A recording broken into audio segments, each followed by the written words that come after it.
Think straight हमें यह बताती है कि अपने थॉट्स को बदलकर हम कैसे अपने जीवन को बेहतर बना सकते हैं।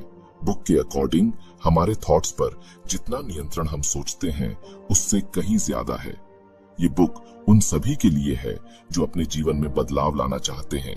इससे करियर, रिश्ते और हर चीज में सुधार हो सकता है। आज हम बात करने वाले हैं थिंक स्ट्रेट बुक के बारे में, जिसको लिखा है दरियस फोरू ने। पॉइंट 1, थॉट्स की पावर। आपके थॉट्स आपके जीवन को कंट्रोल करने में अनबिलीवेबली पावरफुल होते हैं। वे न केवल आपके अप्रोच और इमोशंस को अफेक्ट करते हैं, बल्कि आपके थ्रू लिए जाने वाले डिसीजंस और आपके थ्रू एक्सपीरियंस की जाने वाली रियलिटी को भी बनाते हैं। हमारे थॉट्स दो तरीकों से हमारी रियलिटी को बनाते हैं। पहला, थ्रू न्यूरोप्लास्टिसिटी। हमारा ब्रेन लगातार बदल रहा है और नई इंफॉर्मेशन और एक्सपीरियंसेस के बेस पर खुद को नया बना रहा है। जब हम बार बार कुछ सोचते हैं तो हमारा ब्रेन उन थॉट्स के अकॉर्डिंग खुद को बनाता है। एग्जाम्पल के लिए, अगर आप लगातार अपने आप को बताते हैं कि आप किसी चीज में फेल हो जाएंगे, तो आपका ब्रेन रियल में सक्सेस के लिए जरूरी न्यूरोनल कनेक्शन बनाने की कम पॉसिबिलिटी रखता है। दूसरा, आपके टास्क को अफेक्ट करके आपके थॉट्स आपके टास्क को इंस्पायर करते हैं। यदि आप मानते हैं कि आप किसी चीज को पूरा कर सकते हैं, तो आप इसे पूरा करने की कोशिश करने की ज्यादा पॉसिबिलिटी रखते हैं। दूसरी ओर, यदि आप मानते हैं कि आप फेल हो जाएंगे, तो आप कोशिश करने की भी जहमत नहीं उठाएंगे। एग्जाम्पल के लिए, बुक एक ऐसे इंसान का एग्जाम्पल देती है जिसने अपने आप को यह कहकर कैंसर से लड़ाई लड़ी कि वह बीमारी से बड़ा है, और एक ऐसे इंसान का एग्जाम्पल भी देती है जिसने अपने आप को यह कहकर बिजनेस में सक्सेस हासिल की कि वह अजेय है। पॉइंट 2, अपनी लिमिटेड करने वाले बिलीफ्स को पहचानना। अक्सर हमारे अपने थॉट्स ही हमारी सक्सेस और खुशी में बाधा डालते हैं। इन बाधाओं को अक्सर लिमिटिंग बिलीफ्स कहते हैं। ये वे गहरी जड़ें जमाए थॉट्स हैं जो हमें विश्वास दिलाते हैं कि हम क्या करने में केपेबल हैं और क्या नहीं। चलिए मैं आपसे कुछ सवाल पूछता हूँ। क्या आप अक्सर मैं नहीं कर सकता या ये मेरे लिए बहुत डिफिकल्ट है जैसे सेंटेंसेस का यूज करते हैं? क्या आप अक्सर फेलियर से डरते हैं और रिस्क लेने से बचते हैं? क्या आप खुद की क्रिटिसिज्म करते हैं और अपनी सक्सेसेस को कम आंकते हैं? क्या आप दूसरों से कंपेयर करते हैं और अक्सर खुद को इनफ नहीं महसूस करते हैं? अगर आप इनमें से किसी भी क्वेश्चन का आंसर हाँ में देते हैं, तो ये पॉसिबल है कि आपको अपनी लिमिटेड करने वाले बिलीफ्स को पहचानने और बदलने की जरूरत है। बुक कुछ स्ट्रेटजीज का सजेशन देती है, जिनमें शामिल है अपने थॉट्स को चैलेंज देना, नेगेटिव थॉट्स पर सवाल उठाएं और देखें कि क्या उनके पीछे कोई ठोस सबूत है। अपने आप से काइंड बनना, खुद की क्रिटिसिज्म करने के बजाय अपने आप से उसी तरह बात करें जैसे आप किसी मित्र से बात करेंगे। अपने आप को पॉजिटिव एफर्मेशन देना, अपने आप को याद दिलाएं कि आप केपेबल हैं। छोटे टारगेट सेट करना और उन्हें पूरा करना, इससे आपका सेल्फ कॉन्फिडेंस बढ़ेगा और आप मोर एम्बिशियस गोल्स को पाने के लिए इंस्पायर होंगे। Point 3, science of neuroplasticity. ये आपके थॉट्स एंड टास्क्स के बेस पर आपके ब्रेन को बदलने और कस्टमाइज करने की क्षमता है। बुक बताती है कि हमारा ब्रेन एक फिक्स्ड पार्ट नहीं है, बल्कि यह जीवन भर नए एक्सपीरियंसेस को रिस्पॉन्स करके खुद को लगातार नया बनाता है। दूसरे शब्दों में, आप अपने ब्रेन को नई चीजें सीखने के लिए ट्रेंड कर सकते हैं, पुरानी आदतों को तोड़ सकते हैं और यहाँ तक कि अपनी सोचने की स्टाइल को भी बदल सकते हैं। नए स्किल सीखना, किसी भी उम्र में नई चीजें सीखना इम्पोर्टेंट है, चाहे वह न्यू लैंग्वेज हो, नया म्यूजिकल इंस्ट्रूमेंट्स हो या कोई नया शौक हो। ब्रेन नए न्यूरल कनेक्शन बनाकर और मौजूदा को मजबूत करके सीखने की प्रोसेस का जवाब देता है। अपनी सोच बदलें। आपके थॉट्स आपके ब्रेन को अफेक्ट करते हैं। नेगेटिव थॉट्स को पॉजिटिव थॉट्स से बदलकर आप टेंशन को कम कर सकते हैं, चिंता को दूर कर सकते हैं और मोर पॉजिटिव पर्सपेक्टिव डेवलप कर सकते हैं। नई हैबिट्स बनाना, पुरानी आदतों को छोड़ना और नई आदतें बनाना चैलेंजिंग हो सकता है, लेकिन यह डेफिनेटली पॉसिबल है। जब आप कुछ नया करने की प्रैक्टिस करते हैं, तो आप अपने ब्रेन को नए न्यूरल पाथवेज बनाने के लिए इंस्पायर करते हैं। अपने दिमाग को चैलेंज दें। रेगुलरली अपने दिमाग को चैलेंज देना इसे तेज रखने और न्यूरोप्लास्टिसिटी को बढ़ाने का एक शानदार तरीका है। पहेलियां करना, नई जगहों पर जाना और नई चीजें पढ़ना सब आपके दिमाग को एक्साइटेड करने के अच्छे तरीके हैं। पॉइंट 4, सेल्फ अवेयरनेस डेवलप करना। सेल्फ इंप्रूवमेंट का पहला कदम यह है कि आप अपने थॉट्स और इमोशंस के लिए ज्यादा अवेयर हो जाएं। इसका मतलब है कि आप अपने आप से लगातार यह पूछें कि आप क्या सोच रहे हैं और कैसा महसूस कर रहे हैं, बिना उन थॉट्स या इमोशंस को अच्छा या बुरा माने। ये न्यूट्रल ऑब्जर्वेशन की प्रैक्टिस है। बुक कुछ टेक्निक्स का सजेशन देती है जो सेल्फ अवेयरनेस बढ़ाने में मदद कर सकती है, जैसे कि माइंडफुलनेस मेडिटेशन, जर्नलिंग और इमोशंस को पहचानने और लेबल करने की प्रैक्टिस। जितना ज्यादा आप अपने थॉट्स एंड फीलिंग्स से अवेयर होंगे, उतना ही आप उन्हें समझ पाएंगे और उन पर कंट्रोल रख पाएंगे। बुक इस बात पर भी जोर डालती है कि हम अक्सर अपने बारे में और दुनिया के बारे में नेगेटिव थॉट्स रखते हैं। ये थॉट्स हमें वापस खींच सकते हैं और हमारे गोल्स को पाने में बाधा डाल सकते हैं। इसलिए बुक नेगेटिव थॉट्स को चुनौती देने और उन्हें पॉजिटिव थॉट्स से बदलने के महत्व पर जोर देती है। पॉइंट 5, थैंकफुलनेस की प्रैक्टिस और विजुअलाइजेशन। अपने जीवन में अच्छी चीजों की सराहना करने के लिए अपना फोकस करना। बुक के अकॉर्डिंग थैंकफुलनेस की प्रैक्टिस करना आपके थॉट्स को पॉजिटिवली बदलने और आपके जीवन में खुशी और सेटिस्फैक्शन बढ़ाने का एक पावरफुल टूल है। यहाँ कुछ तरीके बताए गए हैं जिनका यूज आप थैंकफुलनेस की प्रैक्टिस करने के लिए कर सकते हैं। एक ग्रेटिट्यूड जर्नल रखें। हर दिन उन चीजों को लिखें जिनके लिए आप थैंकफुल हैं, चाहे वे कितनी भी छोटी क्यों न हो। ये आपके पॉजिटिव आउटलुक को बढ़ावा देने और आपको अपने जीवन में अच्छी चीजों की अधिक सराहना करने में मदद कर सकता है। थैंकफुलनेस के मोमेंट्स पर ध्यान दें। पूरे दिन उन चीजों के बारे में अवेयर रहें जिनके लिए आप थैंकफुल हैं। यह एक सुंदर सनसेट हो सकता है या बस ये फैक्ट कि आप हेल्थी और अलाइव हैं। इन मोमेंट्स को एक्सेप्ट करना और उनकी सराहना करना आपके मूड को बेहतर बनाने में मदद कर सकता है। दूसरों को धन्यवाद कहें। जब कोई आपके लिए कुछ अच्छा करता है तो उन्हें धन्यवाद कहना न भूलें। यह सिंपल एक्ट थैंकफुलनेस एक्सप्रेस करने और आपके रिश्तों को मजबूत बनाने का एक शानदार तरीका है। विजुअलाइजेशन एक पावरफुल टूल है जिसका यूज आप अपने गोल्स को पाने और डिजायर्ड फ्यूचर को साकार करने के लिए कर सकते हैं। ये इस तरह काम करता है, मनचाहा फ्यूचर की इमेजिनेशन करना। अपनी आंखें बंद करके या मेंटली ये इमेजिनेशन करें कि आप अपने गोल्स को पा चुके हैं। जितना हो सके ज्यादा से ज्यादा डिटेल्स के साथ इमेजिनेशन करें, जैसे आप कैसा महसूस कर रहे हैं, आप कहाँ हैं और आपके आसपास क्या हो रहा है। इमोशंस को जोड़ना।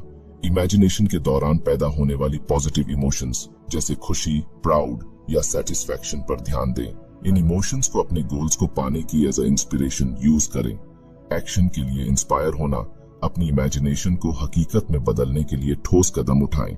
इमेजिनेशन से मिले गाइडेंस का यूज करके गोल सेट करें और उन तक पहुंचने के लिए स्ट्रेटजी बनाएं। Point 6, goal setting and achievement. अपने सपनों को हकीकत में बदलने के लिए क्लियर गोल सेट करना, रास्ते में आने वाली ऑब्स्टिकल्स को पार करना और खुद को लगातार इंस्पायर रखना बेहद जरूरी है। आइए इन 3 इंपॉर्टेंट पहलुओं को गहराई से समझते हैं। Clear goal setting. और आप हमें सपोर्ट करना चाहते हैं तो आप हमारी मेंबरशिप खरीद सकते हैं। स्मार्ट प्रिंसिपल का पालन। गोल हमेशा स्मार्ट होने चाहिए, यानी स्पेसिफिक, मेजरेबल, अचीवेबल, रिलेवेंट और time bound. Separation of goal from Dzire. इच्छाएं अनक्लियर होती हैं जबकि गोल क्लियर और ठोस होते हैं। एग्जाम्पल के लिए, मैं फिट होना चाहता हूँ एक इच्छा है, जबकि मैं अगले 3 महीनों में 5 किलो वजन कम करूंगा एक क्लियर गोल है। Written goals. अपने गोल्स को कागज पर लिखें और उन्हें ऐसी जगह रखें जहां आप उन्हें बार बार देख सकें। यह आपको इंस्पायर रहने और ट्रैक पर बने रहने में मदद करेगा। Overcoming obstacles. बाधाओं की पहचान। रास्ते में आने वाली चैलेंजेस और बाधाओं को पहले से पहचान लें, इससे आप उनके लिए पहले से ही तैयार रह सकते हैं। वर्क प्लान बनाना। हर बाधा से निपटने के लिए एक ठोस वर्क प्लान बनाएं। इसमें ऑल्टरनेटिव रूट्स और सॉल्यूशंस को भी शामिल करें। रेजिलियंस बनाए रखना। चीजें हमेशा प्लान के अकॉर्डिंग नहीं चलती। फ्लेक्सिबल रहें और सिचुएशन के अकॉर्डिंग अपने गोल्स और प्लान्स को वेल एडजस्ट करें। Staying motivated. छोटी छोटी जीत का जश्न मनाएं। अपने गोल्स के रास्ते में मिलने वाली छोटी छोटी सक्सेसेस का जश्न मनाएं। यह आपको आगे बढ़ने की इंस्पिरेशन देगा। पॉजिटिव सोच बनाए रखें। नेगेटिव थॉट्स से बचें और पॉजिटिव थिंकिंग अपनाएं। खुद पर और अपनी कैपेबिलिटीज पर विश्वास करें। मोटिवेशनल लोगों से जुड़े। ऐसे लोगों के साथ समय बिताएं जो आपको इंस्पायर करते हैं और पॉजिटिव एनर्जी देते हैं।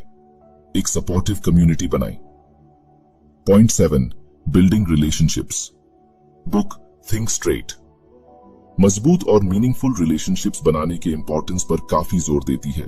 यह सिखाता है कि कैसे आप इफेक्टिव कम्युनिकेशन, पॉजिटिव आउटलुक और म्यूचुअल रिस्पेक्ट के से अपने रिलेशंस को मजबूत बना सकते हैं। इफेक्टिव कम्युनिकेशन, क्लियर और ईमानदार रहें, अपनी फीलिंग्स एंड थॉट्स को क्लियरली एक्सप्रेस करें, लेकिन साथ ही दूसरों की फीलिंग्स का भी रिस्पेक्ट करें। एक्टिवली सुने, जब कोई आपसे बात कर रहा हो तो सिर्फ सुनने का नाटक न करें, बल्कि उनकी बातों को ध्यान से सुने और समझने की कोशिश करें। बिना क्रिटिसिज्म के सिंपैथी दिखाएं, दूसरों की राय और इमोशंस को समझने की कोशिश करें, भले ही आप उनसे सहमत न हो। पॉजिटिव बॉडी लैंग्वेज का यूज करें, आंख से कांटेक्ट बनाएं, खुले दिमाग से बात करें और पॉजिटिव बॉडी लैंग्वेज का यूज करें। रेजोल्यूशन ऑफ डिस्प्यूट्स, शांत रहें और प्रॉब्लम को समझने की कोशिश करें। गुस्से में आने के बजाय शांत रहें और प्रॉब्लम की जड़ तक पहुंचने की कोशिश करें।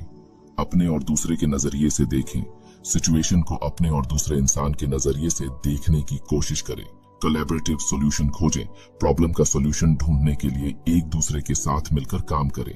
समझौता करने और जरूरत पड़ने पर माफी मांगने के लिए तैयार रहें। माफी मांगने और क्षमा करने की पावर को समझें। गलती एक्सेप्ट करना और माफी मांगना रिलेशनशिप्स को मजबूत बनाने में इंपॉर्टेंट रोल निभाता है। साथ ही क्षमा करने की पावर भी रिश्तों को निखारने में मदद करती है। हेल्थी रिलेशनशिप्स को बढ़ावा देना, काइंड और हेल्पर बने, दूसरों की मदद करें और काइंड रहें।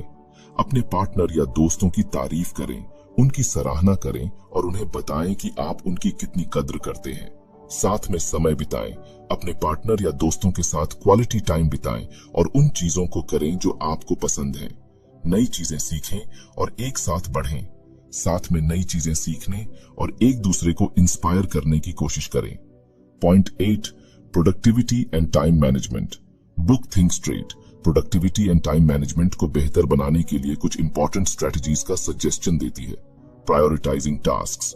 बुक इस बात पर जोर देती है कि आप अपने टास्क्स को उनकी इंपॉर्टेंस और टाइम लिमिट के अकॉर्डिंग प्रायोरिटी दें। सबसे इंपॉर्टेंट टास्क को पहले करें और कम इंपॉर्टेंट टास्क को बाद में टालें करें। ऑथर ABCD मेथड का सजेशन देता है, जहां A इंपॉर्टेंट और जरूरी टास्क जो टाले नहीं जा सकते, B इंपॉर्टेंट लेकिन जरूरी नहीं, जल्दी नहीं किए जा सकते, C कम इंपॉर्टेंट लेकिन जरूरी काम, D न तो इंपॉर्टेंट और न ही जरूरी काम। A टास्क को पहले करें, फिर B और अगर समय हो तो C। D टास्क को टालें या हटा दें। Eliminating distractions.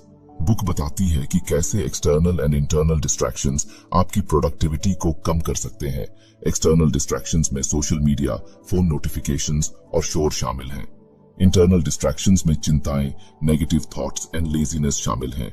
Book in distraction से बचने के तरीके सुझाती है, जैसे फोन को साइलेंट मोड में रखना या अलग रखना, सोशल मीडिया एप्स को ब्लॉक करना, शांत एनवायरनमेंट में काम करना, टू डू सूची बनाना और उस पर ध्यान देना, माइंडफुलनेस और ध्यान की प्रैक्टिस करना, वर्किंग एफिशिएंटली।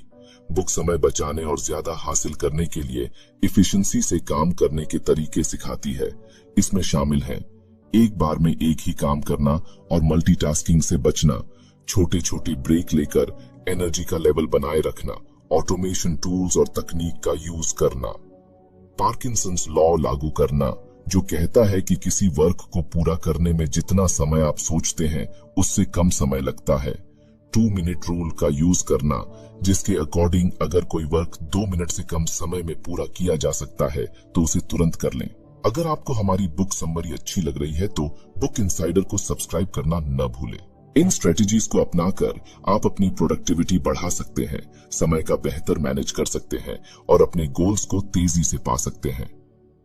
बुक में दिए गए अदर सजेशंस में शामिल हैं रेगुलरली काम की रिव्यू करना और सुधार करना, छोटे गोल सेट करना और उन्हें मनाना, दूसरों से मदद लेना, पॉजिटिव रहना और ऑप्टिमिस्टिक होना। Point 9, financial management. बुक सीधे तौर पर फाइनेंशियल मैनेजमेंट पर फोकस नहीं है, लेकिन यह आपके फाइनेंशियल लाइफ को बेहतर बनाने में मदद करने वाले कुछ इंपॉर्टेंट प्रिंसिपल्स को बताती है। Making informed financial decisions, set goals, अपनी फाइनेंशियल सिचुएशन का असेसमेंट करें और clear measurable financial goals set करें। एग्जाम्पल के लिए आप कर्ज चुकाना चाहते हैं, रिटायरमेंट के लिए बचत करना चाहते हैं या घर खरीदना चाहते हैं। अपने ऑप्शंस पर रिसर्च करें, इन्वेस्टमेंट्स, इंश्योरेंस, क्रेडिट कार्ड्स जैसे फाइनेंशियल प्रोडक्ट्स और सर्विसेज की कंपेयर करें ताकि आप अपने गोल्स को पाने के लिए बेस्ट ऑप्शन चुन सकें। अवॉइड इमोशंस, इमोशनल इंपल्स में डिसीजन लेने से बचें। लॉजिकल थिंकिंग का उपयोग करें और डिसीजन लेने से पहले सभी साइड्स पर विचार करें। कर्ज से उबरना, कर्ज का मैनेजमेंट करें, अपने कर्ज का ट्रैक रखें और ब्याज दरों और मिनिमम पेमेंट को कम करने के तरीकों की तलाश करें। प्लान बनाएं, कर्ज चुकाने के लिए एक ठोस प्लान बनाएं। इसमें अलावा पेमेंट्स करना, गैर जरूरी खर्चों में कटौती करना और एडिशनल इनकम सोर्स ढूंढना शामिल हो सकता है। हेल्प लें, यदि आप कॉन्फ्लिक्ट कर रहे हैं तो फाइनेंशियल एडवाइजर या डेट काउंसलर से सहायता लें। फाइनेंशियल गोल्स को पाना, सेविंग्स की आदत डालें, रेगुलरली बचत करने की आदत डालें, भले ही अमाउंट कम ही क्यों न हो। समय के साथ आपकी सेविंग्स अमाउंट बढ़ती जाएगी। इन्वेस्टमेंट करें, अपने गोल्स को तेजी से पाने के लिए अपने बचत को विजडम से इन्वेस्टमेंट करें। वेरियस इन्वेस्टमेंट ऑप्शंस जैसे कि म्यूचुअल फंड्स, स्टॉक्स पर रिसर्च करें और अपने रिस्क टॉलरेंस के बेस पर इन्वेस्टमेंट करें। अपने खर्चों को ट्रैक करें, यह समझने के लिए कि आपका पैसा कहां जा रहा है। अपने खर्चों को ट्रैक करें, इससे आपको जरूरी खर्चों की पहचान करने और बचत करने के लिए और जगह खोजने में मदद मिल सकती है। सेल्फ अवेयरनेस, अपनी फाइनेंशियल आदतों और बिहेवियर्स के बारे में जागरूक रहें। जिम्मेदारी लें, अपने फाइनेंशियल डिसीजंस के लिए जिम्मेदारी लें और गलतियों से सीखें। लॉन्ग टर्म की अप्रोच रखें, क्विक प्रॉफिट के बजाय लॉन्ग टर्म फाइनेंशियल स्टेबिलिटी पर ध्यान दें। आपके ओवरऑल हेल्थ में आपका physical, mental and emotional wellbeing शामिल है। इन सभी एरियाज में हेल्थी हैबिट्स को अपनाकर आप अपना ओवरऑल हेल्थ बेहतर बना सकते हैं। स्ट्रेस मैनेजमेंट, अपने टेंशन्स को पहचाने, अपने टेंशन्स के सोर्सेज को समझने से उनसे निपटने के लिए बेहतर तरीके खोजने में मदद मिल सकती है। हेल्थी स्ट्रेस मैनेजमेंट टेक्निक्स की प्रैक्टिस करें। गहरी सांस लेना, meditation, yoga and exercise tension को कम करने में मदद कर सकते हैं। नींद में सुधार, एक रेगुलर स्लीप प्रोग्राम बनाएं और उसका पालन करें। हर रात लगभग एक ही समय पर सोने और जागने की कोशिश करें। सोने से पहले कंफर्टेबल रूटीन बनाएं। हॉट बाथ करना, पढ़ना या लिसनिंग टू लाइट म्यूजिक आपको सोने के लिए तैयार करने में मदद कर सकता है। अपने सोने के माहौल को आरामदायक बनाएं। मेक श्योर कि आपका bedroom dark, quiet and cold है। कैफीन एंड अल्कोहल का इंटेक लिमिटेड करें, ये सब्सटेंस आपकी स्लीप को इंटरप्टेड कर सकते हैं। फिजिकल एंड मेंटल हेल्थ को बढ़ावा देना, ईट हेल्थी फूड, एक बैलेंस्ड डाइट आपके फिजिकल एंड मेंटल हेल्थ का सपोर्ट कर सकता है। डू रेगुलर एक्सरसाइज, एक्सरसाइज आपके फिजिकल एंड मेंटल हेल्थ के लिए कई फायदे देता है। अपने सोशल सर्कल से जुड़े रहे, मजबूत सोशल रिलेशंस आपके फिजिकल एंड मेंटल हेल्थ के लिए इंपॉर्टेंट हैं। अपनी इमोशंस को एक्सप्रेस करें, अपनी इमोशंस को दबाने के बजाय उन्हें हेल्थी तरीकों से एक्सप्रेस करना इंपॉर्टेंट है। तो फ्रेंड्स, ये थी हमारी आज की बुक समरी। आपको कैसी लगी कमेंट करके जरूर बताएं और धन्यवाद आपका समरी एंड तक सुनने के लिए।